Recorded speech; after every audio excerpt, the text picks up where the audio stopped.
다음은 이제 가장 궁금해하시는 유망 기업에 대해서 한번 여쭤보도록 하겠습니다. 제일 먼저 삼성 SDI를 질문드리려고 하는데요.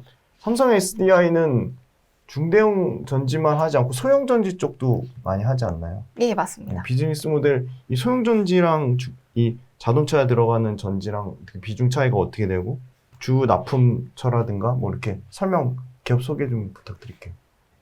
네. 삼성 SDI는 원통형 전지에서 이제 규모의 경제를 갖추고 있고, 이제 글로벌 탑티어 수준의 캐파 수준이라든지 전지의 경쟁력을 갖고 있는 그런 업체라고 보여지고 있고요. 원통형 전지의 전방 산업은 기존의 전동 공구나 이바이크에서 최근에 EV까지도 확대가 되고 있습니다. 아까 말씀드렸던 이제 테슬라에서도 원통형 전지를 탑재를 하면서 삼성 SDI에도 EV 쪽으로 확대할 수 있는 그런 환경이 많이 조성돼 있고, 최근에는 이런 러브콜도 많이 오고 있는 상황이고요. 중대형 전지는 2008년에 보쉬와 조인트 벤처를 설립하면서 오랜 기간 준비했던 그런 상황이고, 안전성을 중요하는 BMW라든지 이런 유럽 업체에서도 굉장히 이런 각형 전지를 좋아하고 있는 상황입니다. 그래서 원통형 전지 같은 경우에는 마진이 굉장히 높고, 중대형 전지나 각형 전지는 마진이 이제 적재 흑자로 돌아서는 국면이라고 한다면, 원형 전지는 계속해서 이제 실적이 잘 나오고 있고, 영업이익도 거의 할싱글에서 10%까지도 이제 나올 수 있는 그런 상황이기 때문에, 이것들이 EV로 탑재가 돼서 매출이 점점 커지게 된다면 수익성에도 굉장히 큰 폭으로 기여할 수 있는 그런 상황으로 보여집니다. 제가 알기로는 LG 에너지 솔루션은 엄청나게 캐파를 막 늘려가지고 다 잡으려고 하는 전략을 쓰고 있고, 삼성 SDI는 굉장히 보수적으로 투자하고 돈 되는 것만 하지, 약간 이런 걸로 알고 있는데, 네. 그게 맞는 건가요? 좀 삼성 SDI 전략이 LG화학이랑 많이 다르다고 들었습니다. 일단 뭐 회사에서 그런 식으로 공식화해서 말씀을 주신 적은 사실 없어요. 근데 시장에서 이제 투자자들의 입장에서 이렇게 좀 해줬으면 좋겠다. 남들이 캐파 투자를 많이 할 때 SDI도 좀 공격적인 캐파 투자도 하고, 폭스바겐을 위해서 수주 경쟁에 좀 뛰어들어서 수주도 많이 갖고 오면 좋을 텐데 라는 고민을 하면서 아마 그런 결론이 도출이 된 것 같은데요. 최근에 이제 SDI를 커버를 쭉 해오면서 느낀 거는, 좀 그렇게 공격적으로 사업을 확장하기보다는 정말 말씀하셨던 것처럼 내실을 다지고, 2차 전지의 가장 큰 문제가 폭발 위험이잖아요. 근데 그런 것들을 좀 다지면서 가자라는 그런 것들을 좀 많이 느꼈습니다. LG화학과는 그렇고, 지금 SK이노베이션하고에는 어떤 차이가 있죠? 근데 보니까 현대기아차 그룹이 SK이노베이션 쪽에 수주를 좀 많이 몰아주는, 최근 수주 현황을 보니까 SK이노베이션 쪽 수주가 굉장히 좋더라고요. 근데 삼성 SDI하고 SK이노베이션의 또 차이점은 어떤? 가장 큰 차이점은 국내 업체랑 비교를 한다면 아무래도 형태별 특징, 그리고 회사별 아이덴티티가 좀 특징으로 좀 나뉠 수 있을 것 같아요. 그래서 삼성은 조금 보수적이고 좀 기술적인 것에 좀 더 타겟을 맞춘다고 한다면, LG화학이나 SK이노베이션 같은 경우에는 배터리 사업의 패권을 장악하기 위해서 일단 캐파를 공격적으로 증설하는 그런 차이가 좀 있다고 보여지고 있습니다. 그리고 일단 형태별로 봤을 때도 SDI는 각형을 위주로 생산을 하고, LG와 SK는 파우치형을 대상으로 하기 때문에 그런 차이가 좀 있는 게 파악이 되고 있어요. 네. SDI 그 보고서 쓰셨잖아요. SDI를 좀 매력적으로 보는 투자 포인트 어떤 게 있을까요? 최근에는 예전과 달리 좀 더 공격적으로 사업을 하시는 것 같은 그런 느낌을 많이 받았어요. 그래서 고마진 원통형 전지에 있어서 고객사를 굉장히 많이 확보하는 그런 모습도 보여지고 있고, 또 원통형 전지를 증설한다는 그런 얘기도 해주시고 해서 예전과 달리 좀 사업을 더 공격적으로 하시는구나, 이런 것들을 느낌을 받았고요. 그리고 이번에 폭스바겐에서도 얘기했던 것처럼 각형 배터리가 그동안에는 좀 무겁기도 하고 이러다 보니까 이거 파우치형에 비해서 기술적으로 좀 밀리는 게 아닌가라는 우려감이 있었는데, 폭스바겐에서 이제 안정적인 각형 배터리에 대해서 언급을 하면서 이런 중요성과 기술력이 좀 부각되고 있는 상황으로 생각이 됩니다. 그리고 뭐 LG와 SK에서는 이제 소송 합의가 계속 이제 문제가 되면서 이목이 많이 쏠렸는데, 상대적으로 SDI 같은 경우에는 그런 문제 없이 안정적으로 사업을 운영하기 때문에 그런 것들이 투자 포인트로 작용할 수 있을 것 같습니다. 다음은 이제 LNF에 대해서 한번 질문 드려볼게요. LNF도 회사 소개 간단하게 해주시죠. 네, LNF는 2000년 7월에 설립되고 2003년 1월에 코스닥에 상장한 2차 전지 양극활 제조업체입니다. 가장 크게 이제 LNF를 말씀드릴 때 항상 환골탈퇴하는 기업이라고 말씀을 드리고 있고, 최근에는 가장 공격적으로 캐파 증설을 했고 전통적인 양극재의 리더라고 일컬어지는 에코프로 BM을 따라잡을 수 있는 여력이 있다라고 말씀을 드리고 있는 업체입니다. 에코프로 BM하고 그 생산 능력, 캐파 차이가 엄청 많이 나나요? 어느 정도? 일단 LNF에서 제시해 주셨던 그런 이제 캐파 증설 같은 경우에는 2024년에 12만 톤까지 증설 계획을 발표를 했고요. 에코프로 BM은 2023년에 15만 톤을 이제 말씀해 주신 상황입니다. 그 양극할 물질이 뭐 NCMA가 있고 그런 약간 좀 기술적인 차이가 있지 않나요? 네네. LNF가 추구하는 거와 에코프로 BM 추구하는 거. 둘 다 네. 이제 트렌드에 맞춰서 진행은 하는 거는 맞고요. 둘 다 네. 이제 하이니켈 NCM을 얘기를 하다가, 최근에 LNF 같은 경우에는 NCMA라는 4원계 소재를 테슬라에 납품을 하면서 이제 기술적인 측면에서 좀 주목을 받고 있습니다. 포스코 케미칼도 양극재 생산하지 않나요? 네, 맞습니다. 근데 뭐 나중에 뛰어들어서 좀 거기 캐파가나 그런 거는 떨어지는 것 같긴 한데, 포스코 그룹사에서 지원해주면 네. 그 포스코 케미칼 양극재 하는 게 LNF나 에코프로비엠에도 좀 위협이 될, 아니면 같이 전기차 시장이 동반 성장하니까 같이 커지는 개념일까요? 일단 제가 느끼는 거는 네. 소재 업체에 있어서 이제 양극재 어느 정도 기술의 한계치에 다다르지 않았느냐, 그리고 너무 플레이어가 많다라는 우려감이 있었는데요. 아직도 기술적으로 좀 더 진보해야 될 것들이 남아 있더라고요. 아직 사실 하이니켈을 쓴다고 하지만 NCM 523, 622 같은 이제 약간 그런 소재들을 더 위주로 많이 쓰이고 있고, 하이니켈 소재는 이제 막 사용하고 있는 상황이고, 또 4원계라든지 또 추가적인 기술 양극재 로드맵이 좀 남아있다라고 판단을 하고 있고요. 그리고 플레이어가 많다고는 하는데, 지금 1분기 실적이 원래 중경전지 비수기이기 때문에 양극재 업체들의 실적이 좀 안 좋아야 되는데, 그럼에도 불구하고 계속 물량 요청이 굉장히 많고 캐파가 지금 딸려서 문제지 플레이어가 많은 게 문제가 아닌 상황이기 때문에 소재업체의 호황은 당분간 더 지속될 수 있고, 캐파 증설도 더 추가적으로 진행할 수 있을 것들이 많이 남아있다고 생각을 하고 있습니다. 이 LNF가 아까 말씀해주신 하이니켈에서는 가장 기술적으로 앞서 있다고 보이는 건가요? 사실 기술에 있어서는 다들 좋다고 네. 하시는데, 네. 아까 말씀하셨던 이제 마지막 엔드 유저가 어떤 것을 선택하느냐에 따라서 그 기술력이 차이가 난다고 생각을 합니다. 근데 이제 에코프로의 기술도 물론 좋고 LNF의 기술도 좋겠지만, 일단 LNF 같은 경우에는 이제 가장 난이도가 높은 테슬라로 향후로 이제 나갔기 때문에 그런 점에서 좀 점수를 더 지금 상황에서는 더 부여하는 게 좋지 않을까, 이렇게 생각을 하고 있습니다. 연구원님 보시기에 LNF 가장 좋게 보시는 투자 포인트가 어떤 건가요? LNF는 사실 예전부터 제가 작년에 2차 전지 3차 랠리 말씀드릴 때부터 계속 탑픽으로 밀고 있는 업체인데요.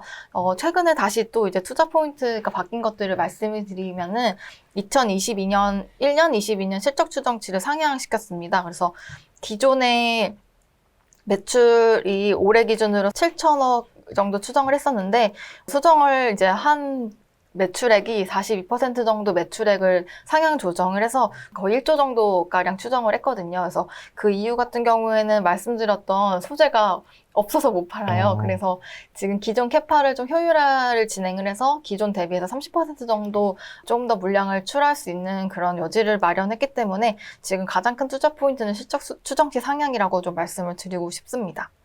소재 이거 없어서 못 팔면은 LNF도 캐파 증설하려고 하는 건가요, 지금? 네, 그래서 올해도 이제 30% 정도 캐파 효율화를 진행했고요. 원래는 22년, 23년, 24년까지 8만 톤 수준 정도로 계획을 잡았다가 이제 너무 물량이 딸리니까 24년까지 12만 톤으로 최근에 추가적으로 이제 캐파 계획을 좀 더 상향했기 때문에 이런 측면이 조금 더 투자 포인트로 작용할 수 있다고 판단하고 있습니다. LNF 같은 경우는 주로 납품하는 주 고객사가 어디죠? 주로 LG 에너지 솔루션과 관계가 굉장히 좋습니다. LG 에너지 네. 솔루션하고. 그래서 이번에 또 대표 이사님이 변경되셨어요. 그래서 LG 화학 출신이라고 하시더라고요. 그래서 LG와 관계가 좀 더 돈독해질 수 있지 않을까, 이런 기대도 조금 하고 있습니다. 이게 아무래도 그 밑단의 업체니까 LG 에너지 솔루션 고객사로부터 이 CR 코스트 단가 압박 그런 거는 좀 없나요?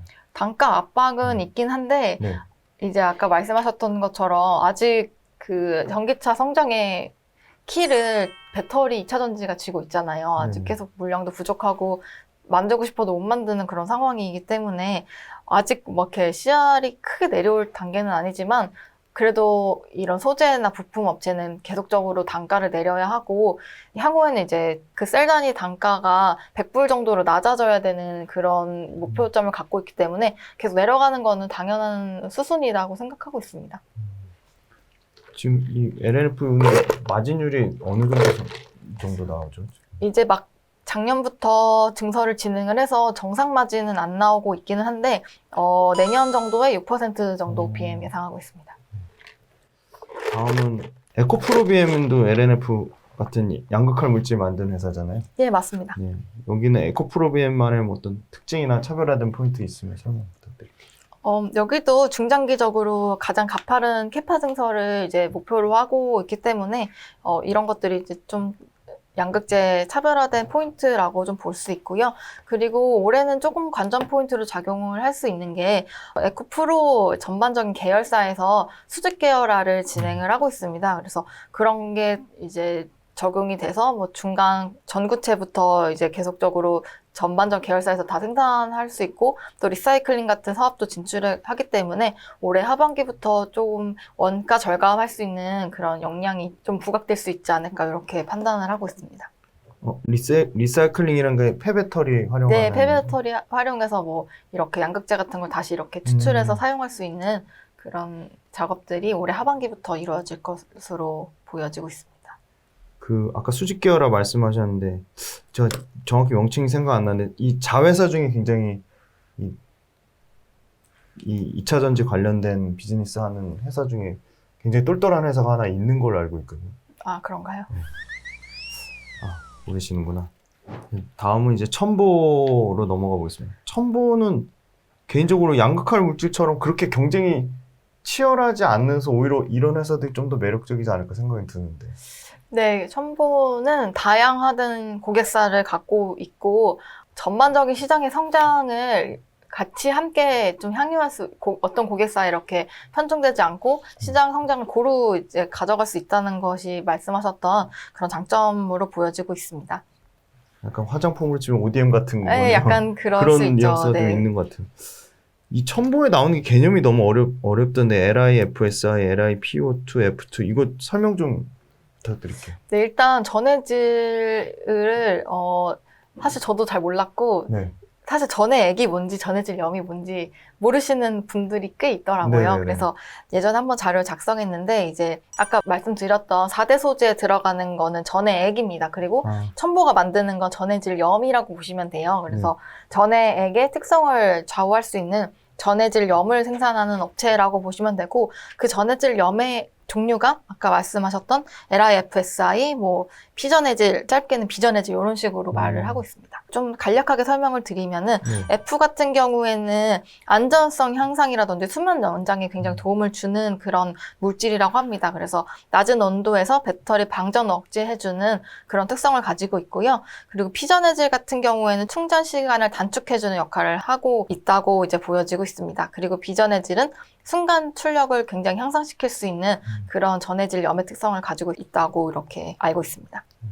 이 전해질 염이라는 거는 그러면 약간 일종의 첨가제 같은 개념으로 보면 되는 건가요? 첨가제는 또 따로 있어요. 전하의 첨가제라고는 따로 있긴 한데 이제 여기는 전해질 염이라고 보시면 돼요.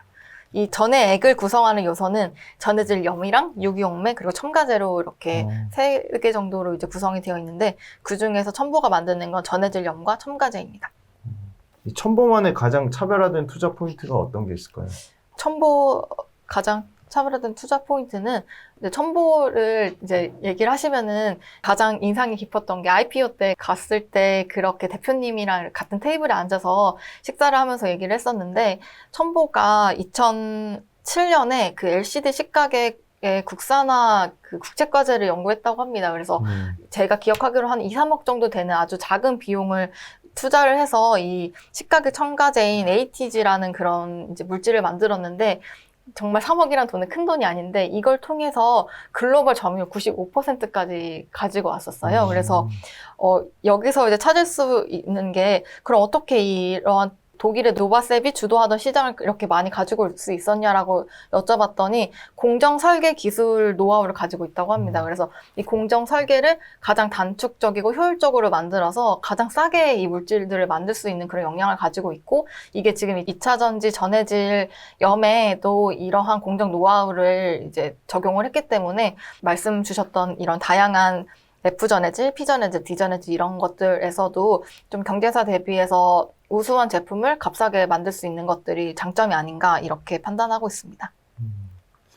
그러면 첨보는 LCD 식각 소재가 그러면은 안정적인 캐시플로우를 예, 맞아요. 자리 잡으면서 어떻게 보면 2차 전지 소재점을 이제 막 키우려고 하는 네, 맞습니다. 그럼 비중이 이 LCD 식각 소재가 매출이나 이익 비중에서 높겠네요. 그러니까.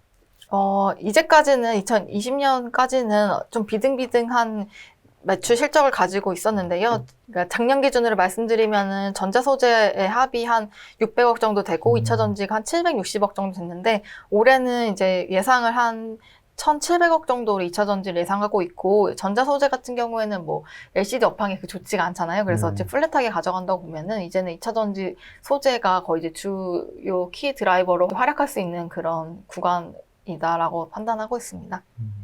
이 전해질 염이나 첨가제는 마진이 어느 정도 나요? 20% 정도 되고 있습니다. 그러면 에코프로비나 LNF에 비해서는 굉장히 마진율이 좋네요. 네, 그래서 첨보는 사실 좀 팬층이 굉장히 두터워요. 왜냐면은 말씀드렸던 것처럼 값싸게 많이 만들 수 있는 그런 역량을 가지고 있고 또 투자 비용도 양극재 비해서 좀 적고 마진도 너무 많이 나기 때문에 이런 것들이 중장기적으로는 이제 성장만 하면은 이제 소위 말해 돈을 긁어온다라는 그런 표현을 쓸 정도로 이제 좋은 비즈니스를 갖고 있어서 팬층이 두터운 이런 기업으로 보여지고 있습니다. 근데 뭐 짧게 딴지를 걸자면 그럼 값싸게 많이 만들 수 있는 기술적으로 난이도가 낮아서 경쟁이 금방 치열하게 따라올 수 있는 거 아닌가요? 아니에요. 아까 말씀드렸던 LCD 식각객 같은 경우에도 독일의 노바셉이라는 기업은 사실 첨보라는 기업보다는 훨씬 덩치가 큰 기업인데도 불구하고 첨보가 그 시장에 진출해서 그러한 시장을 다 이제 잠식해 올 수 있었던 것처럼 이 2차 전지 첨가제 같은 경우에는 지금 거의 뭐 일본이나 그런 업체들이 주도하는 그런 시장에서 첨보가 뛰어든 거라고 보시면 됩니다. 이 공정 설계 기술력이 상당히 기술 진입 장벽이 있다고 볼 수 있는 거네요. 예, 맞습니다. 지금 말씀해 주신 거에서는 첨보가 좀 가장 공부해 볼 만한 굉장히 매력적인 기업으로 보입니다. 네, 다음은 이 삼화전기 탐방 리포트를 쓰셨더라고요. 네. 삼화전기 굉장히 생소한데 한번 삼화전기 한번 소개 한번 부탁드릴게요. 네, 삼화전기는 수동 부품의 일종인 회사입니다. 1973년에 만들어진 굉장히 업력이 오래된 회사인데요. 이 콘덴서라는 캐패시터를 만드는 회사인데 이제 흔히들 캐패시터라고 하면 MLCC들을 많이 아시잖아요. 근데 MLCC는 이렇게 손에 올리면은 정말 미세한 깨보다도 더 작은 그런 이제 이런 부품이고 이런 삼화전기는 좀 이거보다 큰 뭐라고 하지? 약간 더듬이가 달린 원통형의 약간 어떻게 보면 원통형 전지와 좀 비슷하게 생긴 그런 부품에 이제 좀 생긴 거에 차이점이 있고요. 그리고 하는 역할은 둘 다 비슷합니다. MLCC도 그렇고 캐패시터도 그렇고 전기를 저장하거나 전달을 하는 전류의 댐의 역할을 하면서 전류가 너무 많이 흐를 때는 댐처럼 좀 잡아주고 또 안 흐를 때는 이제 좀 흘려보내주는 그런 역할을 하는데 이제 MLCC와는 좀 다른 점 같은 경우에는 아까 말씀드렸던 형태에 따라서 이제 차이가 좀 있고요. 그리고 이런 효율적인 측면에서도 MLCC 10개 정도의 그런 효율을 가지고 있기 때문에 좀 그런 쪽에서 차이가 있다라고 보시면 되고요. 아무래도 형태적인 특징이기 때문에 MLCC는 보통 작은 소형 IT 기기에 많이 들어갔다고 한다면 삼화전기가 만드는 콘덴서 같은 경우에는 가전이라든지 TV에 많이 이제 제품이 적용되는 그런 전방 산업의 특징을 가지고 있습니다. 그래서 탐방을 다녀왔는데 이제 탐방 다녀온 이유는 실적이 굉장히 좋을 것 같더라고요. 이제 보면은 예전에 MLCC의 업황과 굉장히 이제 비슷하게 흘러가는 여지들을 좀 파악할 수가 있었는데요. 이번에 LG전자의 실적이 굉장히 서프라이즈 잠정 실적이 나왔는데 이제 고객사가 LG전자이다 보니까 이런 수혜를 좀 같이 가는 그런 모습이었습니다. 그래서 코로나19로 인해서 이제 펜업 수요 증가에 따라서 가전이나 TV 사업부 실적 호조가 일어나고 있는데 이런 가전 코로나로 인해서 좀 수혜를 보고 있는 여지가 있는 상황이고요. 또 가전은 계속적으로 프리미엄 제품군에 있어서 계속적으로 가격 경쟁력을 올리려고 하고 이제 가전 사업부에 좀 이제 신성장 동력으로 가져가고 있는데 삼화전기가 좀 더 탄력적으로 그런 신성장 가전, 프리미엄 가전에 대응하고 있는 여지가 있기 때문에 최근에 이런 이제 코로나로 인한 가전의 호황 그리고 프리미엄 가전에 대응하면서 좀 가격 인상 효과도 동반적으로 누릴 수 있어서 P와 Q의 성장이 일어나고 있는 국면이라고 이제 보여지고 있습니다. 그리고 아까 말씀드렸던 MLCC와 좀 비슷한 국면이라고 말씀을 드린 거는 MLCC가 원래는 수동부품이고 어느 정도 좀 산업이 좀 성숙기에 진입하다 보니까 경쟁사들이 많이 이제 증설을 안 하고 전방 산업도 좀 한정적이었는데 전기차라는 새로운 디바이스가 출현하면서 기존에 많이 나갔던 산업의 MLCC군이 전기차로 이동하면서 이쪽 부분에서 쇼티지가 많이 나고 가격 상승이 일어났는데요. 지금 콘덴서도 전기차라든지 이제 차 안에서 전기의 그런 사용량이 점점 많아지면서 이 캐패시터도 그전에 가전이나 TV 쪽에서 많이 쓰이다가 자동차 쪽으로 이제 산업이 확대되고 있는 측면입니다. 그래서 MLCC처럼 지금 좀 어떤 산업 부품에 있어서는 쇼티지 효과가 나기 때문에 가격 상승이라든지 이런 것들 공급 부족 효과가 나고 있어서 예전에 MLCC의 호황 국면과 좀 비슷하지 않나 이런 것들이 투자 포인트로 좀 작용되고 있습니다. 그 삼화전기 그러면은 약간 LG전자 가전 잘 되면 그냥 따라서 같이 갈 수 있는 굉장히 네. 같이 갈 수 있는 업체인데 이제 플러스 알파로 보여지는 거는 이제 자동차 쪽으로도 진입을 했고요. 5G 장비에도 이런 콘덴서들이 채용이 되기 때문에 전방 시장의 확대에 있어서도 긍정적으로 보여지고 있습니다. 대부분의 매출이 LG전자에서 발생하는 건가요? 네, LG전자, 삼성전자 이렇게 가전 쪽으로 많이 발생되고 있다고 보여집니다. 최근에 또 한 달 전인가? 이거 폴더블 폰 관련해가지고 파인테크닉스라는 회사 레포트 쓰셨죠? 네, 3월 2일 정도에 한 달 반 전에 폴더블 관련주들을 썼는데요. 최근에는 이제 리포트 쓰고 거의 이제 바닥에서 한 50% 정도 주가가 좀 올랐습니다. 그래서 조금 소강 상태긴 하지만 폴더블 폰이 아직 출시는 전이잖아요. 그래서 아직 뭐 완연하게 이게 무르익었다고 보기는 어렵지만 봄바람이 감지된다라는 그런 컨셉으로 리포트를 썼고요. 파인테크닉스는 지금 폴더블 폰에 대해서 자꾸 이슈가 많아요. 뭐 AP 부족 때문에 폴더블 폰 생산이 지연될 수도 있다. 그리고 원래는 이제 저가 대중화 모델로 100만 원대 초반에 있는 그런 폴더블 폰이 출시될 걸로 예상이 되었는데 이런 것들도 어떻게 될지 좀 물음표로 나오면서 좀 지금 주가가 횡보가 되고 있는데 파인테크닉스는 조금 이제 긍정적으로 보셔도 괜찮을 것 같습니다. 그래서 파인테크닉스 같은 경우에는 이제 회사 계율을 말씀을 드리면은 정밀 금형 개발이랑 제조의 강점을 갖고 있는 전통적인 스마트폰 부품 업체라고 보시면 돼요. 그래서 폴더블 부품 중에서 이제 바 형태의 스마트폰에서 폴더블로 변화되면서 가장 큰 부품단의 변화는 단연 디스플레이가 접히는 것 그리고 부품에서 이제 접히는 것에 도움을 주는 그런 부품에서 이제 수혜가 갈 수 있다고 보여지고 있는데 파인테크닉스는 내장 힌지라고 불리어지는 메탈 플레이트를 주로 만드는 업체입니다. 그래서 그동안에 정체되어 있던 IT 부품사에서 폴더블로 새로운 이런 디바이스를 통한 신성장 동력을 좀 찾은 그런 업체라고 보여지고 있고요. 다른 업체 대비해서 좀 강점이라고 보여지고 있는 거는 아무래도 전방 고객사가 디스플레이 업체이기 때문에 이런 디스플레이 업체를 통해서 다양한 스마트폰 제조사로 나갈 수 있는 그런 성장의 여지가 굉장히 크다라는 것들이 좀 특징으로 보여지고 있습니다. 결국 근데 파인테크닉스가 잘 되려면 폴더블 폰이 잘 팔려야 되잖아요. 네. 폴더블 폰 안 쓰시죠? 저는 이번에 나오는 거 사려고 합니다. 네. 그런 폴더블 폰을 사려고 하는 수요가 많을까요? 주변에 폴더블 폰 쓰는 사람이 한 명도 못 봤거든요. 진짜 저희 주변에 되게 많은데, 네, 쓰는 사람들은 만족도가 굉장히 높아요. 아, 만족도가? 네. 그리고 여기 질문지에는 없는데요.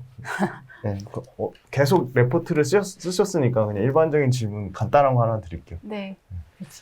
그 레포트가 보면은 저도 레포트 엄청 보는데 너무 어려워요. 그 개인 투자자 입장에서는 보면은 첫 페이지는 설명 조금 돼 있고 뒤에는 전부 도표나 그래프 아니면 그림인데 개인 투자자들이 이 기업 레포트 너무 중요하잖아요. 정보가 이거랑 뭐 다트에 있는 사업 보고서는 너무 길고 뭐 거기서 어떻게 내용을 추려야 될지도 모르고 그래서 개인 투자자들의 공부 방법론 측면에서 이 레포트 어떻게 활용해야 될까요?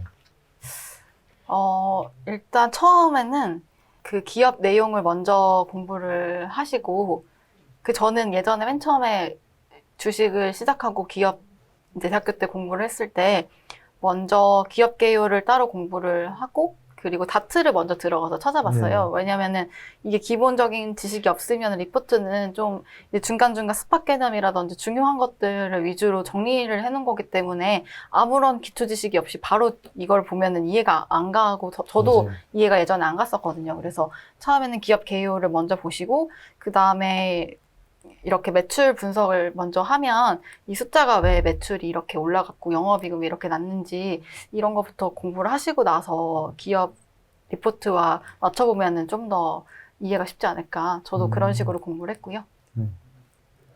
다트를 먼저 네, 통해서 기업 내용을 개요와 최대한. 다트 그리고 사실 뭐 매출액과 영업이익, 순이익 이 정도만 보셔도 되는데 처음에 그렇게 공부하시다가 나중에는 궁금한 게 많아지면 재무적인 지식들이 점점 늘어가실 거라고 생각을 하고요.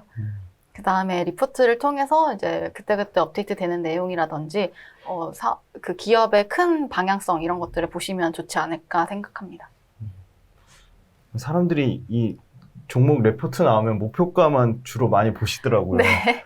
그래서 이 목표가랑 괴리율 많이 생기잖아요. 네. 그런 거에 대해서는 물론 목표가가 12개월 포워드니까 뭐 12개월 예상치니까 지금 현재 주가는 당연히 괴리율 많이 생길 수밖에 없는데 개인 투자자들이 이 목표가만 보고 하는 거는 좀 굉장히 리스크한 것 같고 그래서 이 증권사 레포트에 나온 목표가는 어떻게 좀 투자자 입장에서 활용하면 좋을까요? 이게 퀀트로도 이런 식으로 투자하는 방법이 있다고 들었는데요. 이제 신규로 이렇게 제가 갑자기 안 쓰다가 이런 네. 탐방 보고서를 쓰는 경우라든지 아니면 목표 주가를 갑자기 올리는 경우 아니면 컨센서스를 올리는 경우에서는 사실 디테일하게 항상 커버를 하기 때문에 의미가 있는 숫자라고 이제 보여집니다. 그래서 목표 주가를 상향하는 것도 다 이제 뜻이 있어서 그런 경우가 많기 때문에 갑자기 이제 없다가 생기거나 한참 그 정도에 머물러 있었는데 갑자기 목표 주가가 올라가거나 하는 것들은 조금 의미가 있다고 생각이 돼요. 그런 거 의미가 있는 것 같아요. 스트롱바이 막 나오는 것들도 갑자기 요새 많이 생기더라고요. 아, 네. 그런 네. 것도 굉장히 충분히 의미가 있는 있다고 거네요. 생각합니다. 네. 그럼 마지막으로 2차 전지에 정말 관심이 많고 많은 분들이 투자하고 있습니다. 2차 전지에 투자하시는 분들한테 조언 한마디 해주신다면. 제가 다른 채널에 나가도 이런 말씀을 드렸는데 네.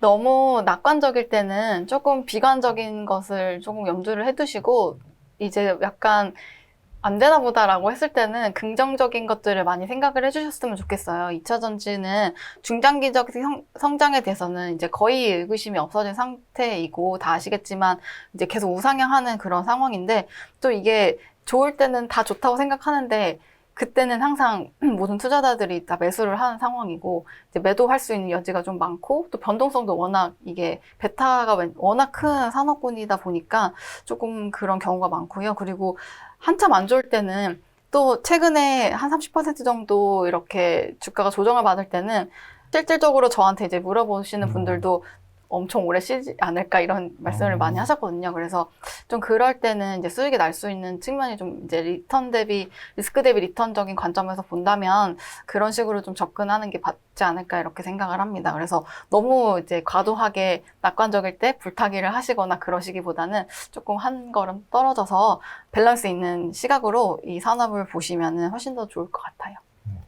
친절하게 좀 상세히 인터뷰에 응해 주시느라 최보영 애널리스트 팀 너무 고생 많으셨습니다. 감사합니다. 네. 다음에 또 2차 전지에 큰 변곡점이 생기면 꼭 한번 다시 모셔서 인사이트를 듣도록 하겠습니다. 수고하셨습니다. 감사합니다. 감사합니다. 감사합니다.